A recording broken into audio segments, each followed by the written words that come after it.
So I'm going to go ahead and begin. So let me go ahead and introduce myself. My name is Priscilla Ayala, and I am the Associate Director for HSI Hispanic Serving Institution Initiatives. Thank you once again for being able to join us today. Just to let you all know, this will be recorded, and so hopefully we'll be able to share this video and audio with other folks who would have wanted to join us and just weren't able to, and they can see it at a later date. Otherwise than that, thank you once again for joining us. I do have a short PowerPoint presentation that I'm going to share with you all. And then, as I mentioned, I will have our guest panelists introduce themselves, and then we will have some questions that we will ask our panel. And then we will open up the floor to be able to then have you all ask your questions as well. So once again, thank you for joining us. I will be sharing my screen now. So give me 1 second. All right. So as part of our virtual career mentoring sessions, this is actually a partnership between Hispanic Serving Institution HSI Initiatives, the Student Engagement and Career Development, or SECD, and the Guerrero Student Center. This is actually an effort that we all partnered up at the beginning of the semester to be able to provide different opportunities, information, resources to students that are needing some career readiness and professional development information. And how we can do that, we did that in 2 ways. One, we were able to provide a peer coach, Karina Soriano, who actually is joining us today, who works with Life Lab, and throughout the whole entire semester has been providing individual assistance to students on their own different applications when applying for different opportunities. So Karina has been a great resource all throughout the semester and still will be assisting students Tuesdays, Thursdays, and Saturdays all the way until the end of the semester. So even after this presentation, if you are needing some more assistance, further assistance, feel free to be able to check in with Karina. She does have specific virtual office hours from 9:30 to 12:20 p.m. On Tuesdays, but again, if you are needing some additional assistance, you can be able to schedule on Handshake, and Karina Soriano, who's been working with us all semester, our peer coach, will be able to help you, assist you, or any of the other peer coaches. We also have been doing a lot of different presentations, and again, we were doing presentations at the beginning of the semester, and now, obviously with everything happening, we were able to switch into a virtual mode of presenting information. And so you'll see that we actually had a lot of different topics that we talked about on how we would be able to really serve the needs of career readiness and professional development needs. So really talking about how to network, building on interviewing your skills, interviewing your job and internship search support, and then today, the art of storytelling, how can we be able to build our stories into our career opportunities that we're seeking. So just to kind of give a little background of just the art of storytelling and why it is so important, I'm going to be talking a little bit about some of the information, some context, and then again, we will have our panelists, our experts to be able to share their expertise. So when we're looking at the art of storytelling or storytelling, we're really looking at it from a culturally responsive pedagogy. So really what that means is it's an approach to teaching that incorporates attributes and characteristics as well as knowledge from students' cultural background into instructional strategies and course content to improve their academic achievement. The primary aim of culturally responsive pedagogy is to create learning environments that allows students to use their cultural elements, their cultural capital, and other recognizable knowledge from their experiences to learn new content and information to enhance their schooling experience and academic success. So we're looking at the art of storytelling, sharing our stories. We really want to be able to draw on the students' cultural knowledge, which really makes learning easier because it leverage the students' already pathways that exist, right? It also motivates and encourages students. It cultivates critical thinking and problem-solving skills. It really strengthens students' racial and ethnic identities, and it does promote a sense of safety and belonging when we are encouraging these inclusive environments for our students. When we look at why does it matter, why do our stories matter? Stories are universal, conveying meaning and purpose and help us to understand ourselves a little bit better and find commonality with others. Our stories, when telling our stories, it helps us to create our own identities as we tell stories of how we think, what we feel, and how we justify our decisions. Stories are reflections of our experiences and help to explain your own experience and your perspectives. And stories definitely, as mentioned before, passes on cultural knowledge and preserves cultures. And so this is just a little chart that I was able to find. It's actually through tckpublishing.com on the importance of why stories matter. When you're looking into storytelling and why it's a must-have career skill, definitely you want to be able to know that when you're telling your story, you're definitely bringing your resume, your cover letter, your CV, you're bringing it to life. You're definitely telling stories or telling your story, which makes you unforgettable and helps you stand out maybe from different applicants. Storytelling helps build your personal brand, and it's also a way to convey information, and definitely storytelling creates connections. So this is just a quick little scale that I kind of, not scale, but a little graph that I wanted to show you. So there was actually a study from the University of Texas at San Antonio that wanted to examine the experiences of Latinx students at HSI, Hispanic Serving Institution, and of course guided by asset-based theoretical frameworks. What they were able to identify were cultural wealths, which they expressed as ventajas y conocimientos, which translates to assets and knowledge. And this is what they were able to come up with to say that this is what helps to foster student success. So I'm not going to read all of it, but just to kind of show you a little bit about what their study and what their cultural wealth assets that they were able to discover were some of those different assets that students have when they are looking at what they can bring to the table, what are their abilities, what are some of those different experiences that they can bring when sharing their stories. You have a lot of aspirational wealth. So looking at setting your high aspirations, recognizing the value of education, linguistic wealth, so whether that means you speak more languages more, and just different ways to be able to express yourself, familiar or family wealth, just the concept of family, the strength of determination that comes from your family, employing knowledge gained from the values that your families provide through consejos, so through advice, through respect, through testimonies, and through education. Social wealth, creating social networks, being able to create new friends, new relationships. Navigational wealth, being able to navigate through different spaces, being able to traverse multiple distinct social contexts, dislocate, relocate, and adapt to new culture. Resistant wealth, so being able to resist stereotypes, overcome microaggressions, overcome hardships, and then being able to see that there's ganas or perseverance wealth, which is just developing inner strength, being self-reliant, determined to succeed. Ethnic consciousness, so really taking this pride in a sense of who we are, kind of a sense of giving back to the community, and particularly for Latinx students as found in this study at HSI, just really making them kind of taking this pride in attending a Hispanic serving institution. Spirituality, faith, wealth, and then the pluriversal wealth. And if you are wanting to have me send this to you, I am more than happy to share this with you as well.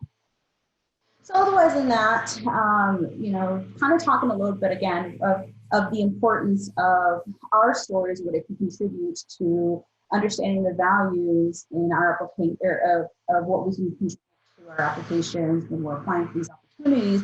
We have 4 panelists that will be able to speak a little bit more about their own experiences, a little bit more about what they have had to maybe overcome and some of the things that they've learned along the way, as well as some different ways to help provide some guidance and tips and advice in how we continue to share our stories and understanding the value of our stories and leveraging our cultural assets into the form of storytelling applications. So at this moment, at this time, I will now go ahead and have our panelists introduce themselves. So I'll actually start with with Ricky, if you want to go ahead and introduce yourself. Hi, my name is Ricky Hernandez. I'm Assistant Vice President of Alumni Operations at the U of A, and I serve as the Chief Operating Officer of the U of A Alumni Association. I've been at the university for 2 years now. Before coming to the university, I was Deputy County School Superintendent for 10 years here in Pima County. And I'm an alumnus of the university. I've also had the opportunity to serve on different boards and public organizations where I've actually had to spend some time reading people's stories. So I'm actually looking forward to today's panel. Thank you. Awesome. Thank you so much, Ricky. We will go next with Cathy. Hello, I am Cathy Gastelum. I am a doctoral candidate in Mexican American Studies. I will be defending on Thursday of this week. I am also an adjunct faculty at Pima Community College. I teach Mexican American Studies courses, and I'm also the co-advisor for MECHA. I'm also local to Sonnen. I've been here my whole life. I've done the whole pipeline at Pima, and now here at U of A. Did all my studies at U of A, bachelor's, master's, and now PhD. So thank you all for being here. Awesome, thank you so much. Next, we'll go with Dr. Gorman. Hi everyone, thank you for being here. My name's Lillian Gorman. I'm a professor in the Department of Spanish and Portuguese. I'm also the director of the Spanish as a Heritage Learner Program here at U of A, which is the largest program of its kind in the country. So I work a lot with language maintenance, language recovery. Those of us who grew up around Spanish but didn't feel comfortable with our academic skills in Spanish to kind of build up our own pride in our language and in our identity. And that's really what I work with my research, or is the connections between Latinos and identity and language. I'm originally from New Mexico. I'm not from Tucson. So I did my bachelor's and my master's at the University of New Mexico, and that's where all my family's from for many generations. And then I also worked, I did my PhD at the University of Illinois at Chicago. So I spent 8 years in Chicago. And I enjoy kind of looking at the different Latino experiences and different Latino communities and contexts throughout the country and connecting them. And in that capacity, I also have worked with different student programs having to do with the Hispanic Association of Colleges and Universities and different HSI initiatives before coming to U of A. So I really enjoy working with students to expose them to new opportunities and give them advice or guidance with their applications. So I'm excited to be here today. Awesome, thank you so much. And then our last panelist, Avril, if you want to go ahead and introduce yourself. Hi, my name is Avril Chavez. I am a junior at the University of Arizona studying anthropology and plant sciences. On campus, I am a resident assistant at the dorms. I am also a peer educator with Karina and work for the Student Engagement and Career Development Center. And I also work as a CALS Connections mentor. So I help first-year CALS students really engage with the university. And I think my goal is to really help students develop professionally and personally. Perfect. Thank you so much. So now we are going to ask our panelists some questions. For our folks that are in the audience, if you have any questions that you would like to ask our panelists, feel free to be able to utilize our chat box, and you can go ahead and put your questions in there, and then we will answer questions after the panel.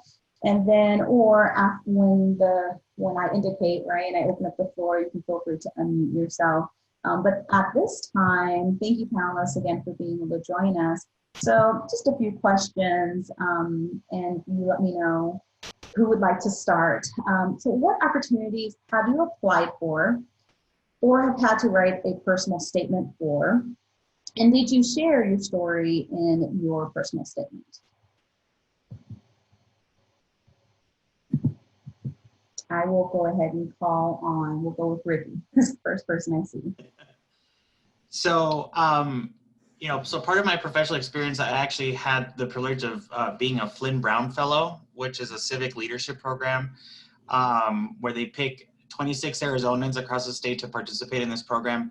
And one of the things that they talk about is The intent of the program is that you're going to provide, the outcome is that you're going to end up providing some form of public services in Arizona and back to the state.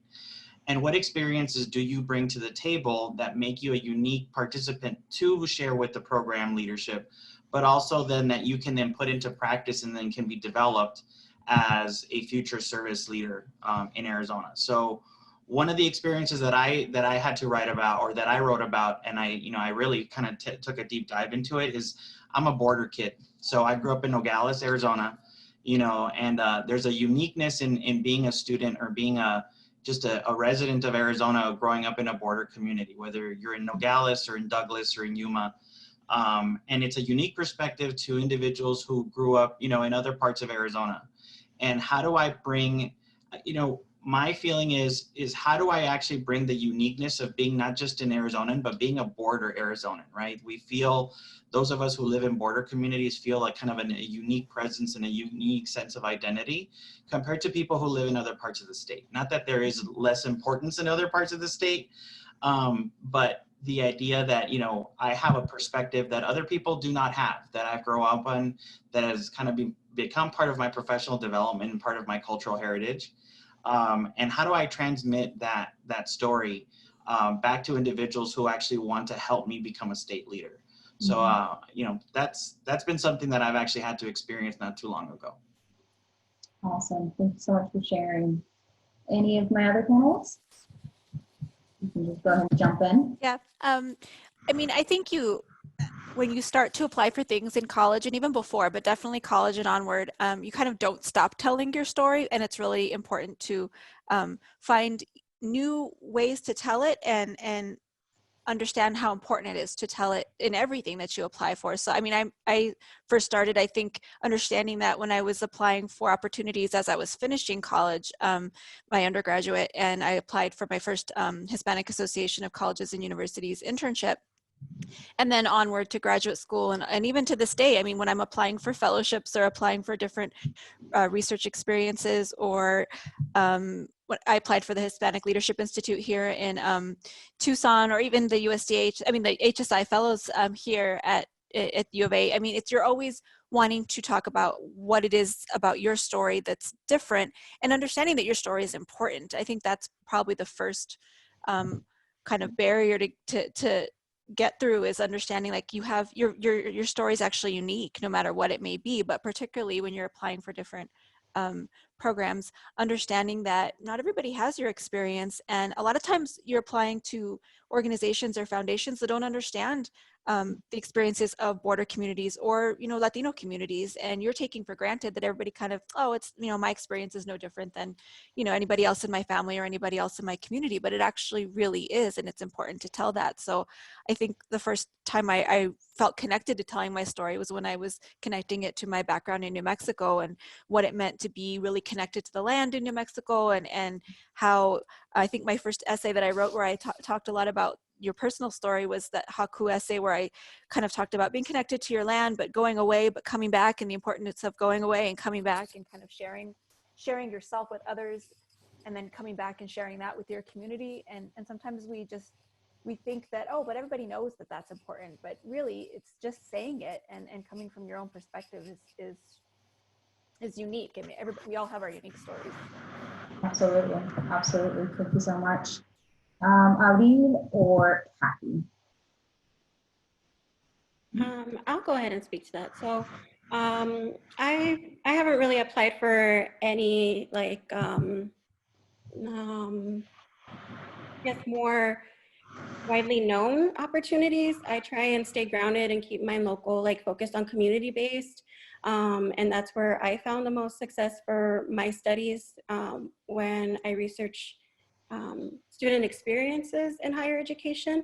So I think what Ricky and Dr. Gorman said is taking pride in yourself and your own unique experiences, because it's particular to you. And, while we might have the same experiences as somebody else, it's always unique to yourself. So I take pride in being from Tucson and going through my entire educational career in Tucson, when that's frowned upon in the academic world, but I take pride in that, and that's all that matters to me. So, just really hone in on what you take pride for and, what motivates you. Absolutely. Thank you so much. All right. And then Avi, did you want me to go on to the next question, or did you want to go ahead and answer? I can add a little bit to it. Like Dr. Gorman said, once you start to college, you really start applying for a lot of things. You really start telling your story. I remember for me, when I applied to the U of A, I applied, my personal statement was a little bit different than most. I actually talked about Bikram yoga, which was something I was into. Bikram yoga is a type of hot yoga, but I really related it back to my story of how it's a personal battle and it's a personal growth. Whether you're doing yoga or whether you're going through life, it's such a personal journey, and just being able to highlight that and the way you tell it is so important. Absolutely, absolutely. When we're looking at telling our story, right, and just the different experiences that we want to be able to share, have you all ever, have you always felt comfortable in sharing your story? Why or why not? And that's for anyone. I can start. So no, I have not always been comfortable with sharing my story because it's very personal, and you're putting yourself in a very vulnerable position because if you're applying for a college or master's program, PhD program, you don't know who's going to be reading it, so you don't know how they're going to take it. So I have not always been comfortable sharing my story. It truly is an art to tell your story. And each time you write something, it's going to be different because our daily experiences change our stories. So, just hone in on, what really matters to you and what you're passionate about. And then of course, what you feel safe sharing, because there are some parts of us that we may not want to share. And, what you feel safe with, and, make sure to hone in on that. I think vulnerability is what Cathy said is very important. I think, as somebody who's actually had to read stories, for applications or for programs or whatever, scholarships, for example, I think some people might consider the rejection, if you don't get a scholarship or you don't get into a program, you feel like maybe it's a rejection of my experience not being worthy enough or valuable enough that the caliber of it doesn't rise to being part of a, whatever the program may be. And I don't think it's that. I think, everybody's story is valuable. Everybody's story is unique. And I think we need to make sure that, that we understand that a rejection to a program, will happen. It's an experience professionally that we're all going to have, but I don't think it's a rejection of you.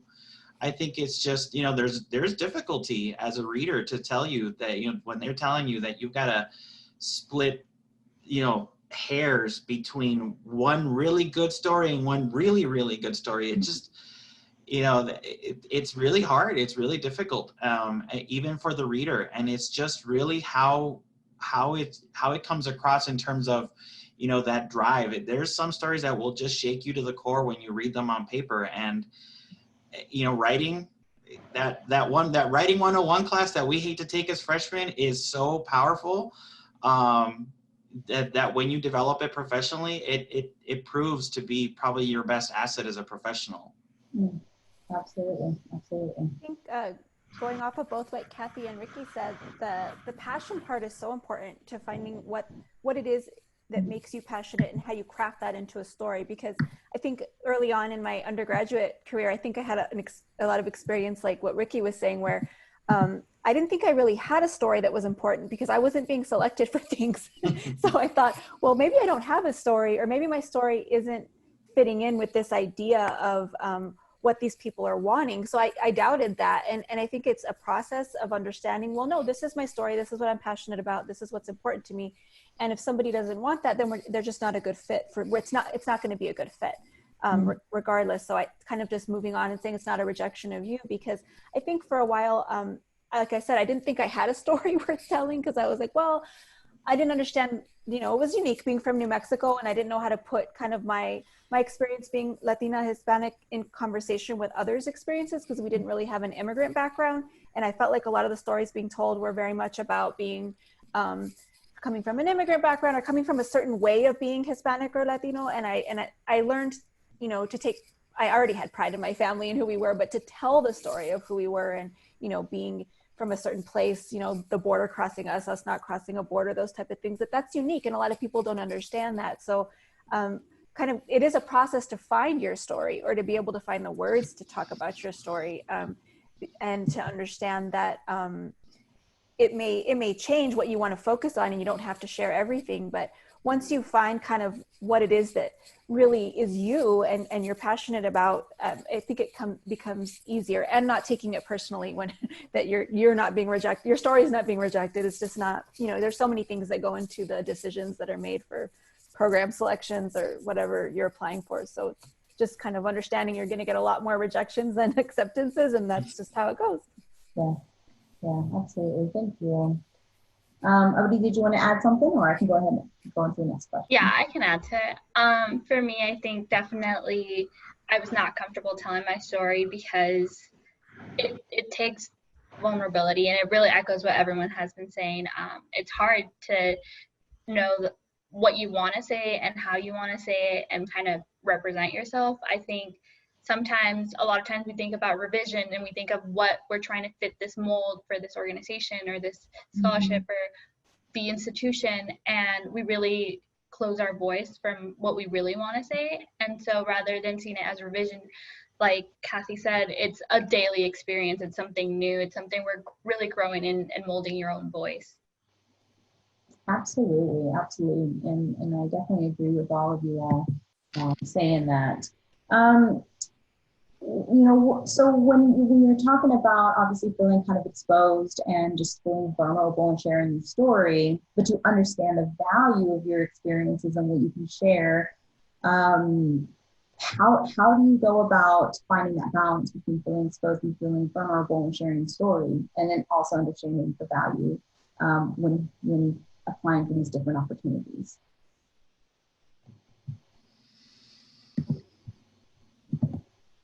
And I can go to anyone if they need to start. I guess I'll start it. I think, you know, part of it is also, you know, Dr. Gorman had mentioned something. It's going to take that practice. At some point, you know, your story is just kind of this unpolished, unvarnished block that you're trying to now kind of communicate on paper or in some other way. And it's going to take that time to really kind of chisel away at it till you get to that point where it's kind of this nice shape that, you know, it communicates exactly what you wanted to say. And it really provides that type of background that you wouldn't get from a resume. You know, there are, you know, the reason that we interview people is because there is something that comes through in the, you know, in the voice, in the spoken word of that story that sometimes doesn't come out in the writing, in the written word. And I think it really is just kind of, you know, Natalia made a comment on the chat. It's also about just, you know, experiencing that rejection that is going to be, you know, taking it as a positive lesson that becomes part of shaping that work, that word around what you are, you know, and what it is that you want to encapsulate it, you know, you are. Because, you know, it's a process. I think for me in the time professionally that I've grown, I've been very, you know, I've been lucky to be able to surround myself around people who've been very good about telling me, you know, this is really not you, this is you, like this is the core of you.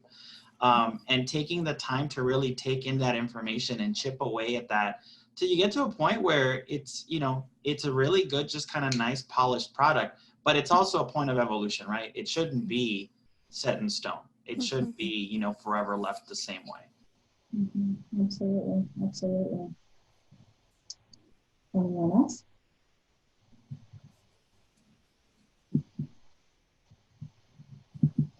Perfect. You know, while it's important to note that we don't want to obviously perpetrate deficit narratives about ourselves and our cultural backgrounds, how do you then recommend, or how do you frame your story from an asset-based perspective? Being able to kind of learn a little bit more of what we talked about, the cultural wealth, and just some of that different assets.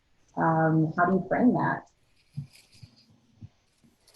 I think it's important to start from the beginning with the mindset that you are bringing something unique and valuable to whatever you're applying for, right? So I think sometimes you get in this frame of mind where you're thinking, oh, well, if they would only accept me, or if, I hope I'm good enough and all this. But no, I mean, if you start already, no, I'm good enough, and I'm bringing all these very unique experiences and skills or whatever it may be, knowing that first, I think helps to not perpetuate the deficit-based model. And I also think it's kind of I see it both in myself, but also with my students, that there's a tendency to go kind of one of two ways when you're starting to brainstorm or write out your drafts of your story or of your personal narratives when you're applying for different opportunities, is that you feel like you have to play into oh, well, I've overcome this and I've, this formulaic way of representing your background. Because maybe that's what's been communicated to you in different, I don't know, different experiences you've had with applying for things, or what's expected to somehow show that you've overcome something and that you come from a disadvantaged background or something like that. And I think if you're already starting from the place that, no, actually I'm bringing a lot, and what I bring is valuable and unique. Let me tell you about everything that I'm bringing and how my experience has been unique. And you may be framing some issues of, growing up a certain way or having certain challenges, but it's viewed that way, right? They are challenges, but it's not like, oh, poor me or anything like that. So I feel like it's really from the beginning where your mindset is when you're starting, like brainstorming what's valuable, what you're bringing is valuable. That to me helps with not falling into that trap. And then a lot of other times the other thing I feel like I fall into, and that students, when you're starting to do that, is kind of starting out with these very general statements like, from the beginning of time, or, all of us have experienced this or that. And it's really getting into the specifics right away. And I think when you talk about the specifics of your situation and who you are right away, that allows you to not fall into those kind of formulaic deficit models and other not very effective ways of communicating your story. Right. Anybody else? How do you frame your story from an asset-based perspective and not from to perpetrate a deficit narrative about yourself?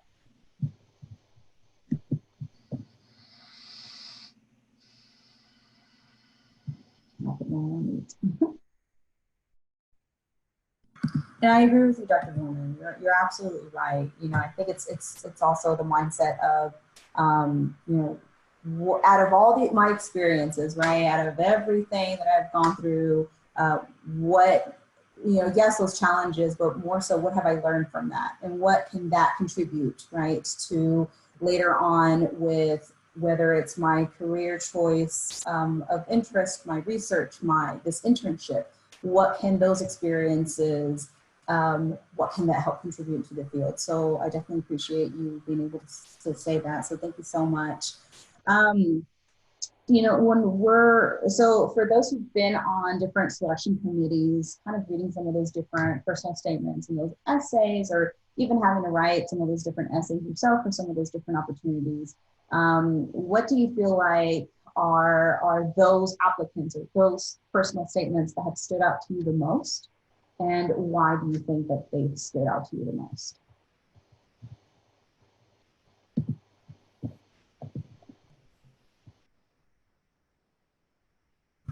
And anyone who jump in. Well, I think just, again, your voice, right? Being able to hear your voice and your, again, specific experience, starting, I always say you start with a really micro view, and then you can bring it out and make the connections. But you have to I have to be able to recognize that voice first if I'm reading your narrative. And I'm only going to do that if you start, with the specifics and zero in, and then you can zoom out. This interplay of zooming in, zooming out, zooming in, zooming out is important, because then I'm able to get an idea of who the applicant is, and at the same time connect why those details are important to a bigger picture, but then go back to getting to know who the applicant is and then connect it again to the bigger picture. So that interplay is always really important. And I think that stands out when students are able to do that, because I get a feel both for who they are and their voice, and also a feel for why that's important in the bigger picture of whatever they're applying for, and why that matters. That's kind of like, so what question? Like, yeah, I have this experience. And then the next piece is, well, so what? So why is that experience important for whatever the opportunity is? So I think that always stands out. And when I say being able to hear your voice, I mean, that takes a lot of different drafts, right? Like, because you do fall into these kind of cliche formulaic ways of speaking sometimes that don't sound like your own voice. It just sounds like, you know, phrases that you've heard other places. And so finding your voice, you have to allow that process of many drafts and getting feedback from others, you know, reading it, that they can tell you, well, no, this doesn't sound like you, or this doesn't sound, you know, genuine. Absolutely. Anybody else? I think it's what won't come off of page. It's, you know, I think people need to. I would say to students, the essays that I've read that have been really stood out for me over, you know, the time that I've read them, have been those things that just don't, you know, that are not anything that you find like on a resume or an application, right? You're gonna fill out tons of forms and you're gonna give me resumes, and that's great. That's great background info. Tell me about what resiliency, what perseverance, what challenges, what difficulties you overcame to get that first job, right? You know, or what things are not told in between the lines of even a CV, right? Like, even those of us who had 10, 15, 20, 25-year careers that have nice, long, kind of complete professional backgrounds. But, you know, you think about somebody like Abril, right? She's going to get to a point where she's going to have to overcome a challenge. You know, she's going to put that first job on their resume, and that's fantastic. But we don't know what that background is. What happened to her to get to that apex in her young career, right? And that's what really sticks out to me, is all the in between the lines kind of stuff that just doesn't pop out in a LinkedIn profile. Absolutely. Absolutely. Thank you. All right. Are you all aware of any resources or services students can access to help with their writing skills as it relates to sharing their stories?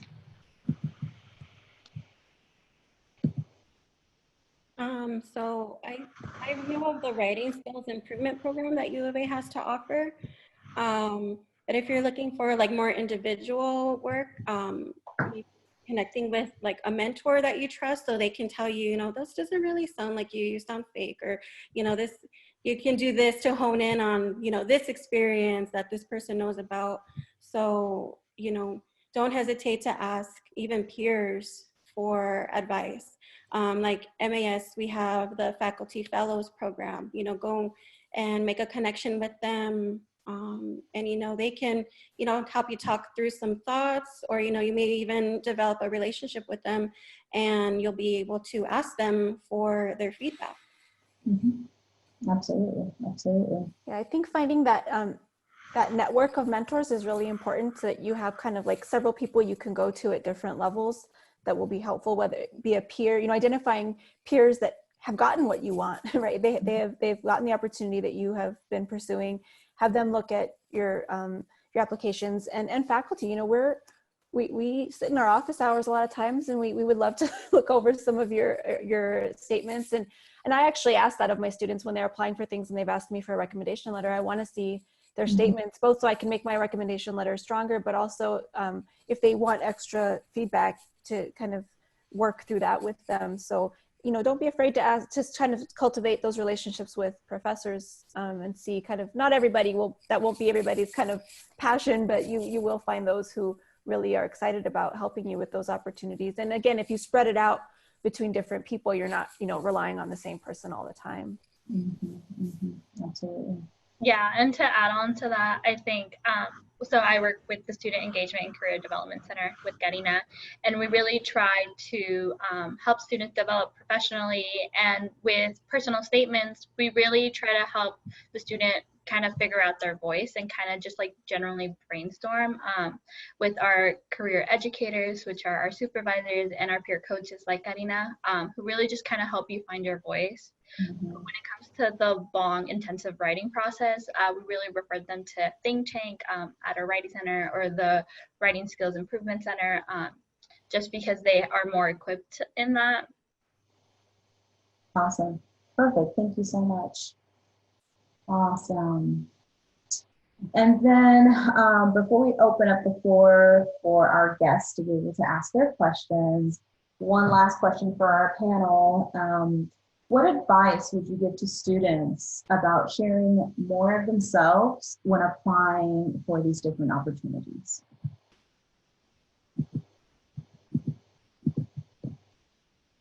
So I'll start. So earlier, when you're concluding the question about the deficit view, Priscilla, I automatically thought of something, and I'm like, oh well, how do I say this? I want to make sure I say it. So thank you for asking this question. So I think a lot of times we get into the mindset like, well, why me? Why me? I don't feel worthy enough. You know, it happens all the time. It still happens to me, and I'm a PhD student. And it's like, well, why not you? You know, taking that pride in your experiences and in yourself, because even though you may share some of your experiences with other people, your story is very unique. And take pride in that. Take pride in your unique story and make yourself shine, you know. So think of it like that, like, well, why not me? You know, I'm a bad chingona, you know, whatever you need to do to get your mindset, you know, like that, to get you pumped up. For me personally, I just listen to Selena, and that works for me, you know. So find what works for you, and, you know, get yourself pumped up for, you know, well, why not me? Absolutely. Absolutely. Thank you. Thank you. Anybody else?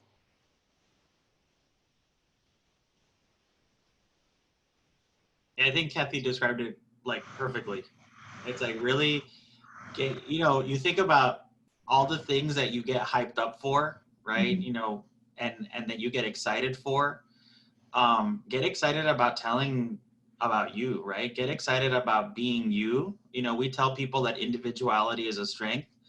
Well, you know, you need to reflect that in how you communicate your message, your history, your background. You know, I don't, you know, I tell people, you know, my mom works for Walmart and my dad delivered bottled water for a living when I was a kid. And that's how my parents put food on the table. I'm not embarrassed in telling people that, you know, the fact that my parents are and have been blue collar workers. Because that's kind of shaped me for who I am and for the work that I do and for how I appreciate things around me and people around me. So, you know, don't be ashamed of what your story is. Just hype it up, you know, and just really kind of, like Cathy said, you know, put yourself in the mentality that I'm a chingon and I'm going to put, you know, and I'm going to put it out there. And whether you like it or not, you have to be worthy of me, you know, and you're going to prove it through your writing. And how you communicate that message, or through the spoken word. At some point, you are going to sit in front of a group of people, and you're going to have to relay that type of message, you know, verbally. So. Yes, absolutely. Dr. Gorman? I can add. Yes. Oh, okay. Sorry. So for me, my advice for students is to really talk about your story as a strength. Show that resiliency, show that strength of overcoming something. Even though there might be some shared qualities within that story, each person has their unique experience, and what experience would have taught you doesn't mean it would have taught the same thing to another person. We really talk about that in Life Lab, when interviews ask her, like, give me a time where you failed, like, although situations may be the same, what you learned and how you adapted really tells a lot about your person. And I always say, don't be afraid to ask for more if you're asking for a grant or for a scholarship, because as Latino communities and Latinx communities, we really tend to undermine ourselves, and we're like, why me? Why should I get this? Instead, like Cathy said, why not me? Like, I am fit, I am able to do this. Like, I really agree and echo that. Absolutely. Thank you so much. I don't really have a whole lot more to add. I mean, because Cathy and Abril and Ricky really gave good advice here, but I would say just give yourself the time to develop that story, right? Like, it's not something you're going to be able to just think of in one night. You really need to give yourself the time to kind of search through, well, what is it that, you know, excites me? What is it that makes me passionate? What is it that I want to highlight here? Because a lot of times we get really discouraged when we're looking at our own resumes or CVs, like, oh, I haven't done that much, or this, what is this going to look like? And you need to give yourself the time to go through those kind of like ups and downs with your own work. And because putting yourself on paper is so hard. To this day, I don't like when I have to do applications. I don't like when I have to write, you know, my statements. It's not the most pleasant experience, but as you get more practice with it, then you separate yourself a little bit more, and you're not as, I don't know, emotional about it, or it doesn't like kind of, you don't feel that crash of like, oh, I don't want to write about this. You know, you get into kind of the mode that you need to be in to write those things, but you need to give yourself the time to develop it and to revisit it. And, you know, so that's, I guess, my way of saying, don't try and put these things together the night before, because you need to give yourself that time to really think about, well, what do I want to say? Where's my voice? How is this going to really reflect what I'm passionate about and what informs my perspective? And Abril is right. Like, you may have had the same type of rejection or the same type of barriers or kind of things that have challenged you, but you've learned something different from them. And you don't have to like, manufacture some type of obstacle or something either. I mean, being very honest about what your experience is and what makes you passionate. You know, I love talking about my background with my grandparents and my personal narratives and how close I am with them and how they formed, you know, my perspective on so many things. Like, that's talking about family. You don't have to talk about, you know, these crazy out there obstacles either. Every little detail of your experience is important. Absolutely, absolutely. And I definitely agree with you all. You know, definitely when telling our stories, right, we have those resources, we have those mentors, we have those services that are out there wanting and willing to help us, right, to be able to truly train when it comes to our writing as well as our speaking abilities, how we can be able to transform, and even being able to see how we can share our narratives in a professional way, in a succinct way, concise way, and to develop. It's definitely developing the skills. So definitely thank you all for being able to share that, being able to share a little bit of your experiences and your perspectives. So at this time, I'm actually going to hand it on over to Karina and see if there are any questions in the chat box that we can be able to ask the panelists. And then we can open up the floor to anybody else that has questions. Karina? There are currently no questions as of right now. There are positive comments that I'm sure some of you guys did read through. I know one of you mentioned Natalia's comment on one of the responses to the questions. Melissa Silva said, #border when you all were discussing living near border town. And yeah, that's really all there is right now. I mean, if you all have any questions, feel free to drop them in the chat box and I can read them out loud to our panelists as well as Priscilla. Absolutely, thank you so much. So if there's no questions in the chat box at the moment, do we have any folks that have any questions now? You can go ahead and unmute yourself and you can ask your question to our panel.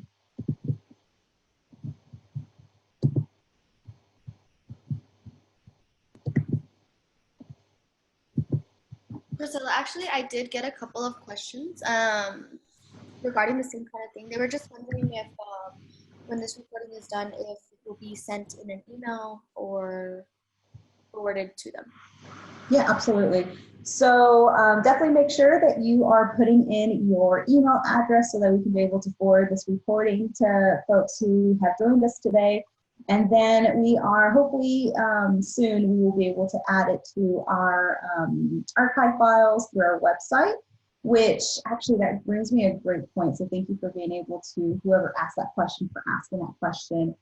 Just really quick, while we're still waiting to see if anybody else has any questions, I wanted to be able to share with you ways that you can also stay in contact with some of the different initiatives that we're doing with HSI initiatives. You can follow us on social media, on Instagram, on Twitter, on Facebook. So if you are wanting to take part in some of the other different initiatives that we have planned out for the rest of the year, because obviously the semester is pretty much almost over. And if you'd like just to follow and see some of the work that we're doing, some of the partnerships that we're collaborating with, and some of the efforts, feel free, you can go ahead and follow us, as well as this is the website.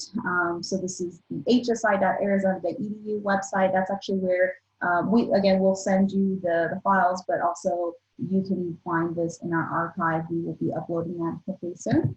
And then this is my email address, so priscillaayala@arizona.edu. If you are needing to reach out to me a little bit later, or if you have additional questions, or if you would like to be able to connect with the panelists, I can definitely share their contact information with you. So feel free to be able to reach out to me. Again, that's priscillaayala@arizona.edu. If you have any other questions or any other information that I can be able to share with you. But yes, we are planning on sharing that information with you.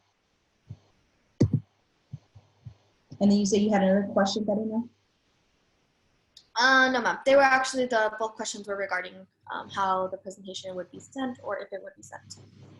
Perfect, perfect. So at this time, we have been able to talk a little bit about the value of sharing our stories, some of those resources available, and hearing from our panelists. Panelists, do you have any last comments, any last words, anything else that you would like to share that you didn't get a chance to share beforehand?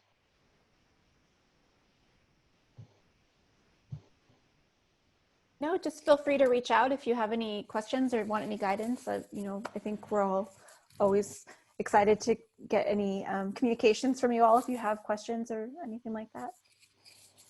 Perfect, thank you so much. Anybody else? Perfect. So I will take this time to be able to, once again, thank you all, thank you panelists for being able to join us today and to be able to share with us your experiences and really helping to motivate us and encourage us in how we can continue to share our stories and really understanding the value that we can bring in our stories. You're absolutely right. Everyone touched on it to say that we bring something different to the table because of our own experience. And it doesn't always have to be like you said, the one narrative of this is how the typical family raised into a Latino community, or this is the challenging things that I have overcame. It's also being able to see, even through some of those experiences, we have learned, and what are those lessons that I've learned, and what are some of those things that we've gained from that journey, right? And really just kind of taking pride in our journey, taking pride in the things that have made us be who we are today, right? And so something about like with the art of storytelling, the beauty of art of storytelling and that's something that I think Cathy had mentioned, that it truly is an art, right? It's an art that is a skill set that needs to be developed. It's a skill set that definitely, needs to be able to be trained and to work through, right? But the beauty of the art of storytelling is that it involves community, right? It's not just our story that we're telling, it's what are some of the stories that we're telling of our communities, of our families, of generations that have gone before us, that have maybe have shared some of their cultural knowledge, right? For us to be able to continue to share that, right? Generations and generations, that's how we've been able to share through oral traditions and some of the different cultural traditions as well. And that's how we've been able to share that, is through our stories, right? That's how we are able to share and making sure that journey, that story, those experiences, that they don't get lost, is in us being able to share that from generations, from our parents, again, to what we've seen in our communities, to what we've experienced, and having that be and make us who we are. So thank you all so much. I hope that those who joined us today were able to learn a little bit more about, why do we want to continue on encouraging our students to be able to share their stories, as well as hopefully students who joined us today being able to truly understand that there is value in telling your story, because no one is like you. Your journey, your skills that you can be able to contribute to the world is definitely what we're looking for. And so I hope that everyone was able to get a little bit of something. I'll check again. I don't think there's any other questions at this moment, except for just thank you all for sharing your stories. Thank you for being able to share your time with us. And at this time, I just want to be able to, I guess I will hang tight for a little bit in case anybody else has any more questions. But to our panelists, once again, thank you to our partnership with the Ghetto Student Center, as well as the the SECD, right? Student Engagement and Career Development, as well as our peer coach, Karina Soriano, who has been able to provide and be such a great resource this whole entire semester. Again, for students, if you are needing some more additional assistance, you can be able to feel free to touch base with Karina Soriano, our peer coach, that is going to be working one-on-one on Tuesdays, Thursdays, and Saturdays. Any peer educator really in my lab, it will be available to assist you all throughout the rest of till the end of the semester. And that includes Avril as well. And then if you have any other questions, again, you can be able to contact me at Priscilla Ayala at Arizona.edu. Once again, thank you all so much. Enjoy the day. And it's going to be a little hot. So hopefully you'll have your water, stay hydrated. And thank you all for joining us.